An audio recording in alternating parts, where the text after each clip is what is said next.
జమ్మూ కాశ్మీర్లోని కిష్వార్తులో భద్రతా బలాలు భారీ విజయాన్ని సాధించాయి. గత 326 రోజులుగా సాగుతున్న నిఘా ఫలించింది.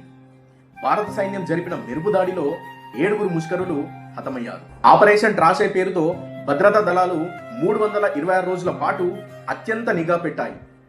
ఉగ్రవాదుల కదలికలను ఎప్పటికప్పుడు గమనిస్తూ సరైన సమయం కోసం వేచి చూశాయి. జమ్మూ కాశ్మీర్లోని కిష్వార్త్ ప్రాంతంలో చత్తు కొండల్లో మంచుతో కప్పబడిన ఒక ఇంట్లో ఉగ్రవాదులు దాక్కున్నట్లు సైన్యానికి పక్కా సమాచారం అందింది.